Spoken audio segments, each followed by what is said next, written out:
Nag-umpisa yung movie sa hostage. Totoong hostage yun. Ano ba problema, Pidyong? Seng, hindi naman namin gusto ito eh. Nasubo lang. Teka! Bakit may baril yan? Nakasukbit naman. Nakatutok ka. Ano pa ba ang gusto mo? Si Colonel Escarcha sa Presinto 1 siya, Commander. Pumatok yun ng madaling araw. Sabi niya, Seng, ganito, may ano rito, buhay kamatay ito. Sabi niya, bakit?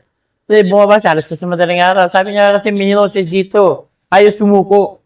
Sabi niya gano'n, uupakan na yon. Kaya lang, may batang hawak. Nakatutok yung ano, sa'yo lang daw susuko. Hindi pinuntahan ng tatay. Sa iskinita, madilim. Sabi niya, ba't ka, pakalala? Sino ka ba? Sabi niya, ba't ako ang hinahanap mo? Sabi niya, Tesing, bata mo ako sa jail. Sabi niya, si Pusa. O, sige, labas ka, labas. Pagkakuha niya, yung bata, akay-akay. Tapos yung mga bata ni Escarta, bitawan na yung mata. Tesing, tutumban na nila. Ay, hindi pwede, inakap ng tatay ko. Hindi pwede. Kunin niyo to, asuntuin niyo. Huwag niyong ano eh. Itutumba ka talaga. Oo, itutumba.